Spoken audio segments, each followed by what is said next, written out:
Broiler মাংসটো সকলোৱে খায়েই ন, সকলোৱে বনাবও জানে। আজি এটা বেলেগ ষ্টাইলত বনাম মই, তাকে দেখাম। আৰু আপোনালোকে এবাৰ বনাই খাই চাবচোন।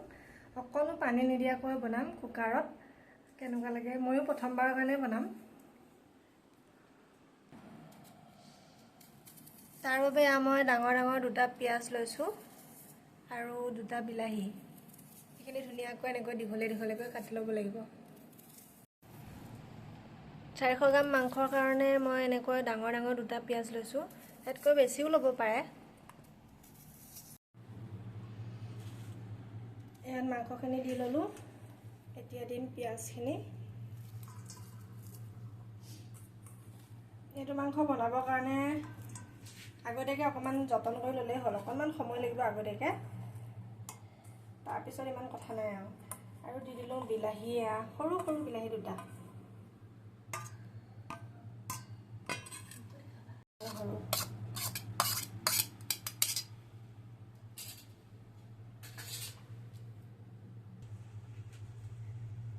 এতিয়া এটা দিম জিৰা বটা,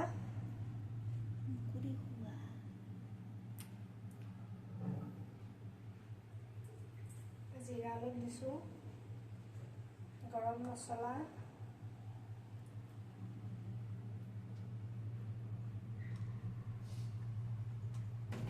তাৰপিছত দিম অকণমান মিট মছলা,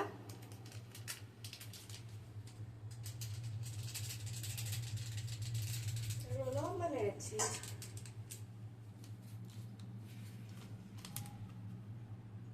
এতিয়া এটা দিব লাগিব অকণমান গৰম কৰি থোৱা তেল। তেল গৰম কৰি থৈছিলোঁ অকণমান, এয়া।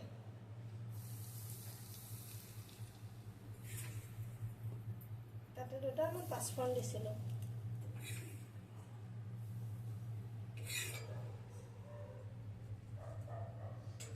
এইখিনি খুব ধুনীয়াকৈ সানি ল'ব লাগিব।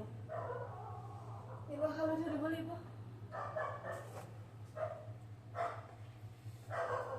সোৱাদ অনুসৰি নিমখ,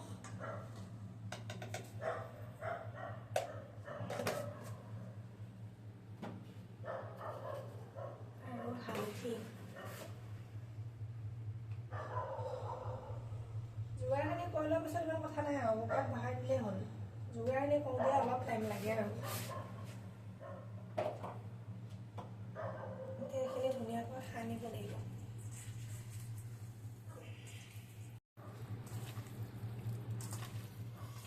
হাতেৰে সানি ল'লে বেছি ভাল, সেইটো কাৰণে মই হাতেৰে সানিছোঁ।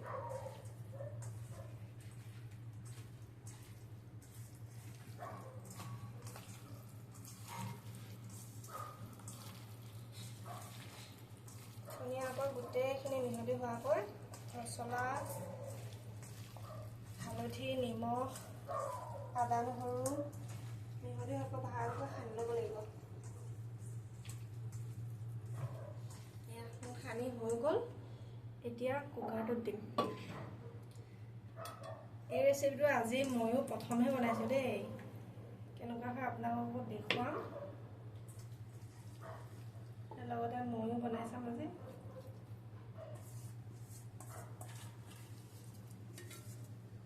এতিয়া এইখিনি ধুনীয়াকৈ অকণমান হেঁচি হেঁচি দিব লাগিব।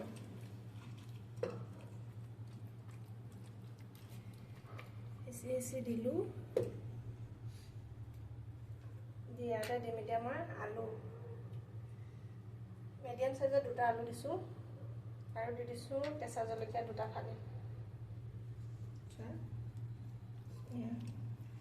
কেঁচা জলকীয়া দুটা দিছোঁ।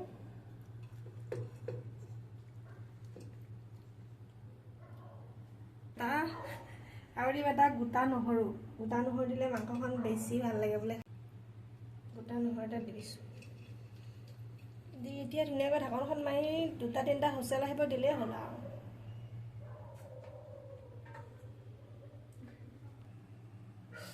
হৈ গ'ল। এতিয়া ঢাকনখন দিম আৰু 2-3টা হুইচেল দিম। আমাৰ মাংস ৰেডি হৈ যাব। অলপ সময় এনেকৈ হুইচেলটো নোহোৱাকৈ দিব লাগিব দেই। মই তেতিয়া ক'ব পাহৰি গ'লোঁ। হুইচেলটো আঁতৰাই পেলাই অলপ সময় এনেকৈ দি দিব লাগিব। তাৰ 5 মিনিটমানৰ পিছত হুইচেলটো লগাই দিলেই হ'ল। আৰু তেতিয়া 3-4টামান হুইচেল দিলেই হৈ যাব আমাৰ মাংস। কুকাৰত বনোৱা মোৰ মাংস হৈ গ'ল। এতিয়া কেনেকুৱা হৈছে দেখুৱাম দেই আপোনালোকক। মানে পিঁয়াজৰ যিটো পানী, সেই পানীটোতে মাংসখিনি ধুনীয়াকৈ সিজি গৈছে। মই পানী অকণো দিয়া নাই। চাওক কেনেকুৱা ধুনীয়া হৈছে মাংস,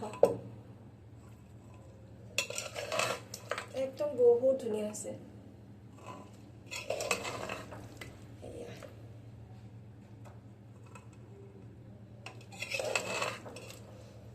অকল পিঁয়াজ আৰু বিলাহীৰ যিটো পানী, সেই পানীটোতে মানে লাহে লাহে সিজিছে। 5 মিনিটমান মই হুইচেলটো ধুনীয়াকৈ থৈ পেলাই তাৰপিছত হুইচেলটো লগাই দিছোঁ। বহুত ধুনীয়া হৈছে মাংস। এয়া কি ধুনীয়া হৈছে হয়, পুৰা গ্ৰেভি হৈ গৈছে, পানী অকণো দিয়া নাই। ছাগলীৰ মাংস হ'লে এই ৰেচিপিটো আৰু বেছি সোৱাদ হয় ব্ৰইলাৰতকৈ।